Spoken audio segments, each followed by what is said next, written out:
Welcome everyone to another 40k unboxing.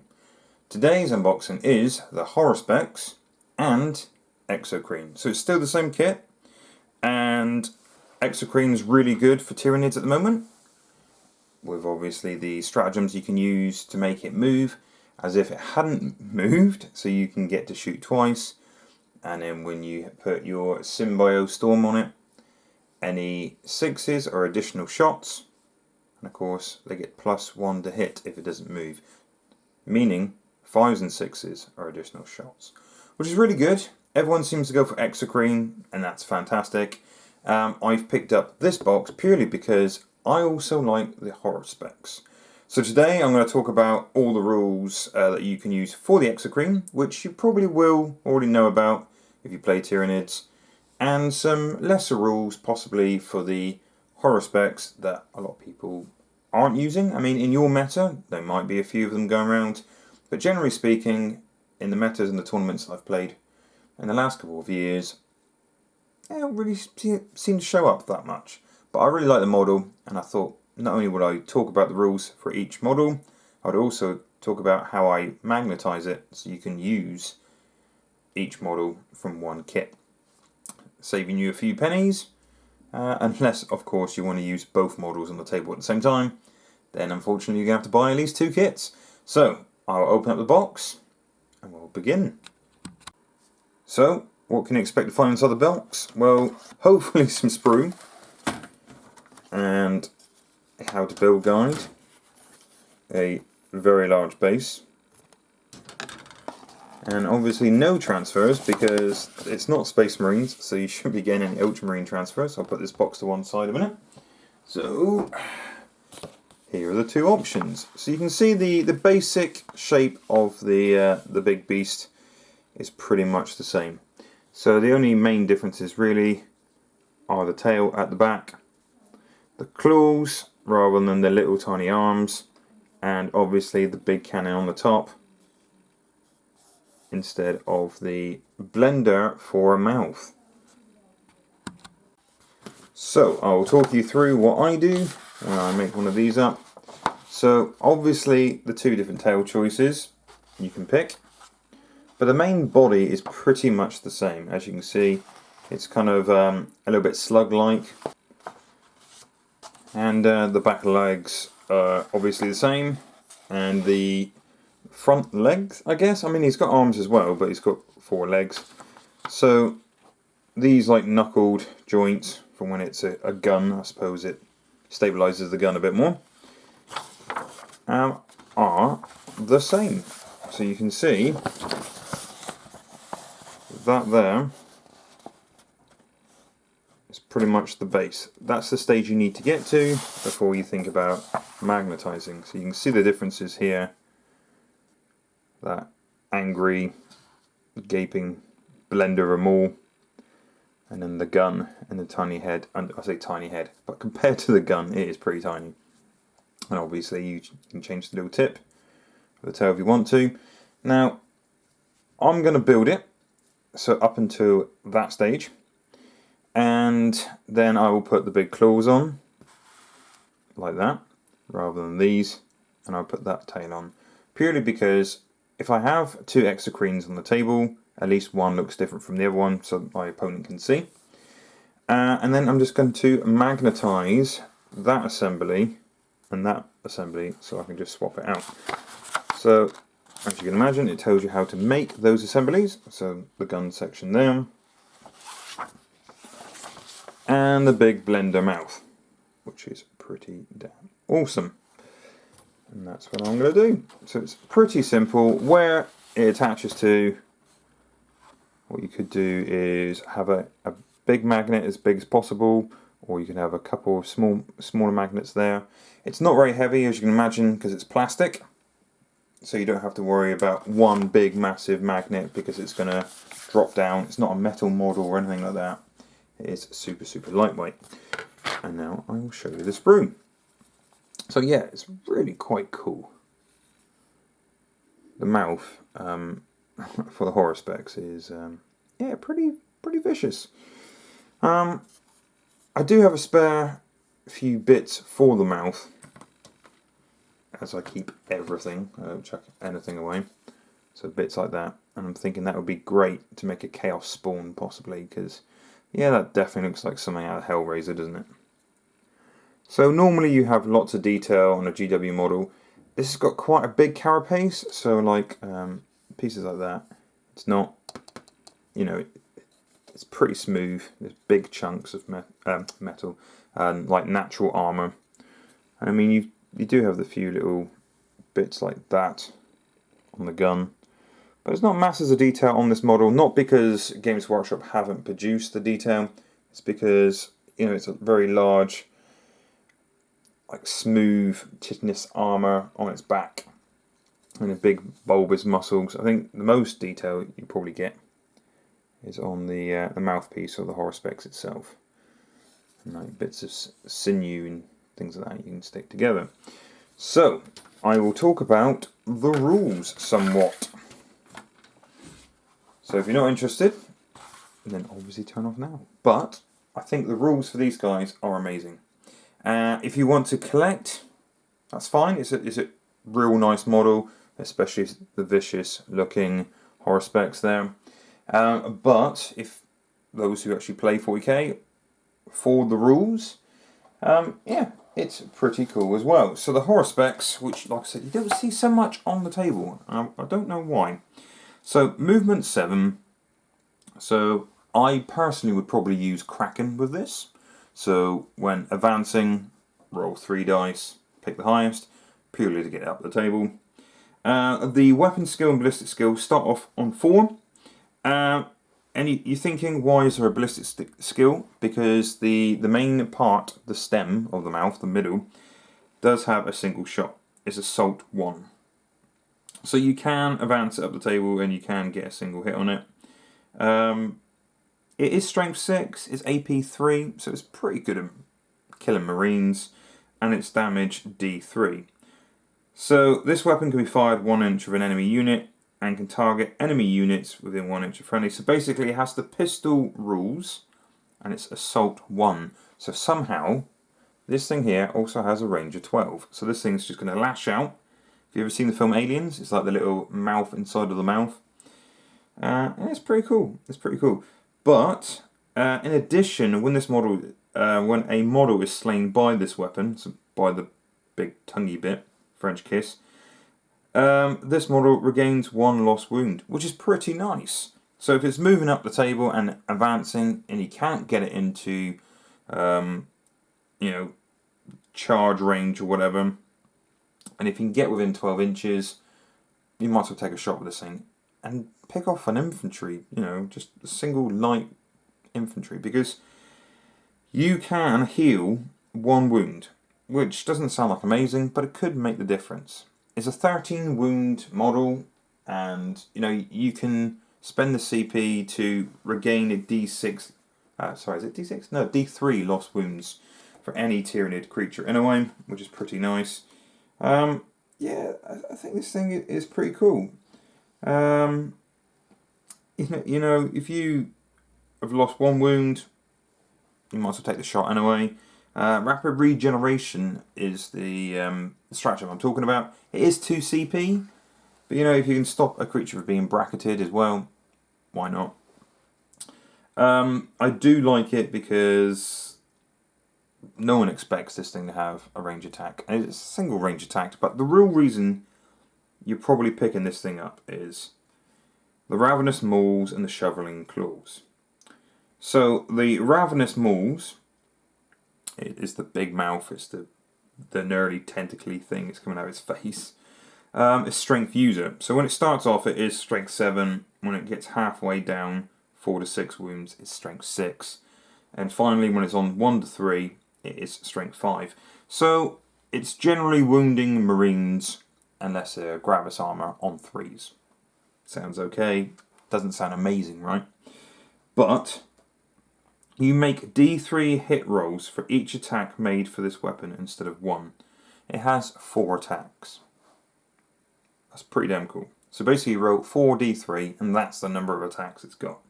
So when it starts off with its weapon skill 4 up, it's a bit, yeah, that's not massively accurate. but with the amount of attacks that's going in, it's probably going to wipe out a unit. I guess it is D3 damage. You know, if it's hitting Primaris, getting in close combat, it's probably going to take a couple out. If you do go up something a bit harder, like going up against a tank or something, use the shoveling claws. Because basically, these are like power fists, you know. But instead of 3 damage, or D3 damage, it does D6 damage. So it's times 2 strength, minus 3 AP. D6 damage is always nice against a vehicle. So don't just chuck this thing into infantry and mince them up. Because remember, it says when a model is slain by this weapon, you regain the lost wounds as well. So it doesn't say vehicle, doesn't say infantry. You can eat a tank and get 1 wound back, which is pretty cool. So basically, when you slay a model with the Ravenous Maul, you can immediately make 1 extra attack with its shoveling claws. In addition, at the end of the fight phase, if you slew any models with the Ravenous Maul, it gains 1 lost wound earlier in battle. So it doesn't say per model, it just says 1 lost wound. So presumably, you walk up, you eat somebody with your tongue, you regain a wound. You're probably being shot as you're moving up the table, because this Tyranids, right? You regain a lost wound.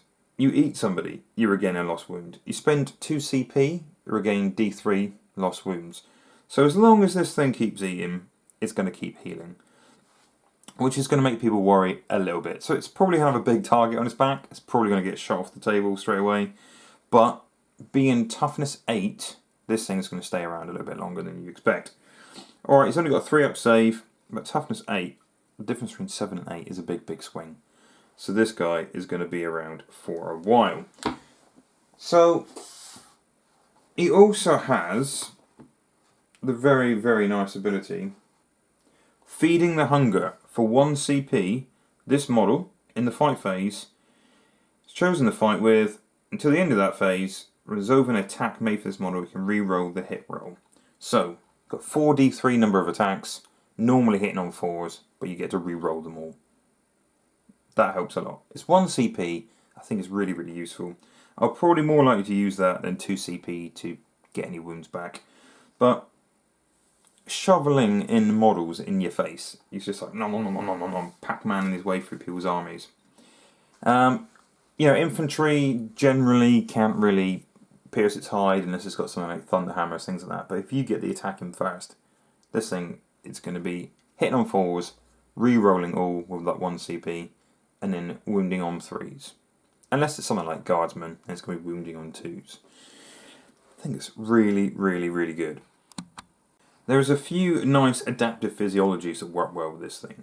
So if you're going against a shooting army, you might want to pick up Dermic Symbiosis, which I use a lot on the Exocrine anyway, but you can use it in this guy.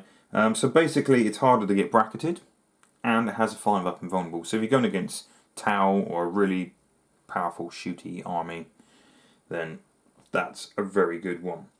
So I mean, you could use the Ferocious Ammunition, but he's only got 1 shot. So what I would probably save it for is if you can have a table with real thick terrain and you think you're going to be fine moving up the board, go straight out with Accelerated Digestion. In the fight phase, when an enemy model is destroyed as a result of an attack made by this model regains 1 lost wound. It says no more than 3 lost wounds can be regained as a result of this rule in any one turn. So, if you got that, you're going to be healing 1 for the shooting, healing 1 for a model, and healing an additional 1 for Accelerated Digestion. So basically, in combat, if your shooting attack didn't get through, because we know those NIDs aren't massively accurate at shooting, it's going to be healing 2 wounds per model, which is unbelievable. It's fantastic. I think that's well worth it. I mean, and don't forget, if you wanted to, if you just want to go all out, Murderous Size is always wicked. I like to use it on like Flying Hive Tyrants, things like that.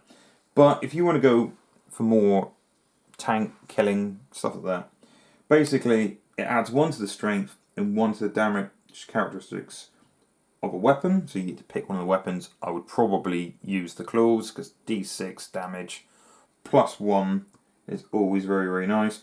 And it improves the armor penetration by 1. And normally it's -3, so again against tanks, probably get 6 up save. With that, they get no save, it's d6 damage plus 1, and it's better strength as well. So, you're going to be wounding tanks on 2s, and yeah, d6 plus 1 damage, not to be sniffed at. So there's lots of possibilities with that guy. So I really rate him. I think it's a cool model. I think bring him back. I never get to see him everywhere, so I'm going to use it a lot in my local meta. I use it on our battle reports, and then see how it performs. And yes, it looks great, and you know it could be fantastic on paper, but sometimes you put it on the table and it will just perform appallingly.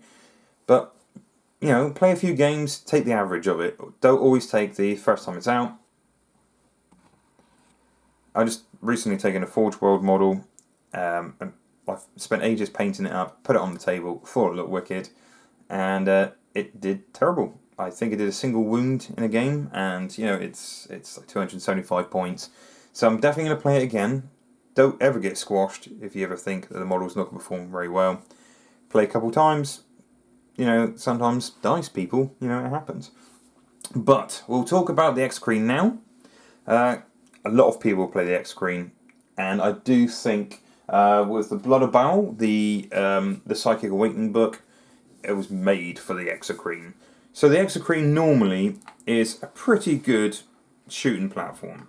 And I have just mentioned using Dermic Symbiosis with this guy to keep it alive. So if you're against a shooting army, 5-up invulnerable is always nice, especially on something that's toughness 8.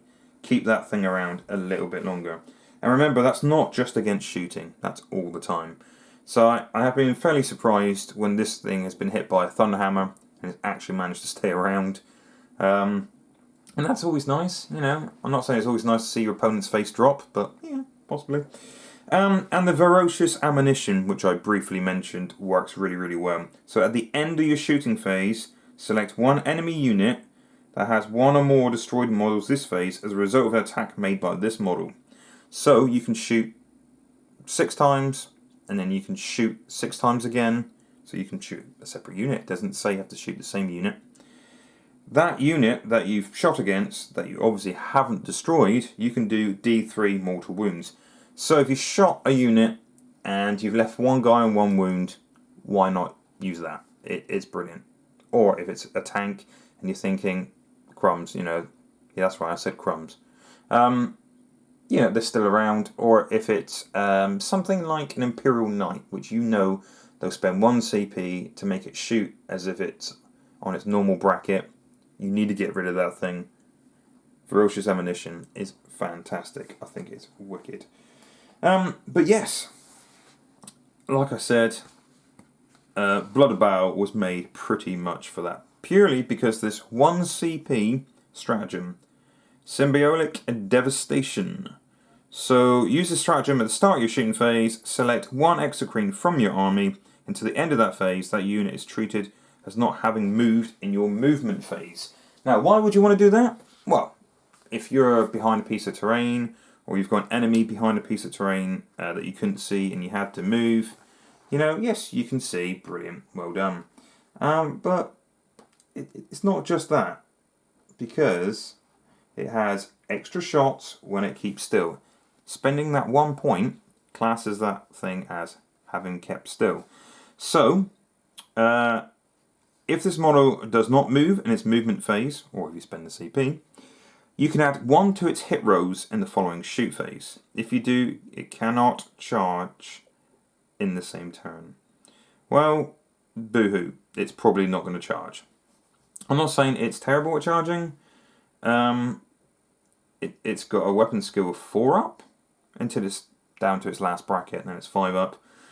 Strength user, which is 7, and AP 1, and 2 damage. I'm not saying that's terrible, I'm just saying if it's getting in combat, that's not where it wants to be. It wants to be shooting. So because it's a weapon beast, if it did not move in the movement phase, it can shoot all its weapons twice in the shoot phase. So normally it has 6 shots, has 12 shots, it's hitting on 3s, because you don't want to be hitting on 4s, And most people take something like Kronos as a high fleet, so it's re-rolling ones. Why wouldn't you? Which is wicked. And then you use the Symbio Storm on it, which is a psychic power from Kronos as well, making that 6s dealing extra shots into 5s dealing extra shots, which is brilliant. It's a really, really, really good platform. For some reason it has 12 wounds, not 13, like this guy has, but they probably stuck the extra wound on it, the extra bit of health, just to keep it alive. But yeah, still toughness 8, still 3-up save. So I do really rate the Exocrines. The Exocrines, range 36 isn't bad, I mean, the Hive Guard is range 36 as well, but they don't need line of sight, whereas this big guy does.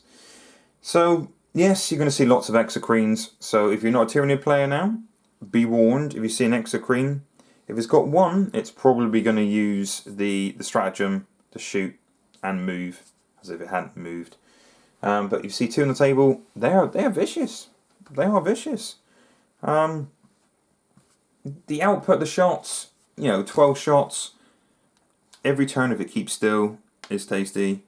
It is a marine killer, I would say, as well.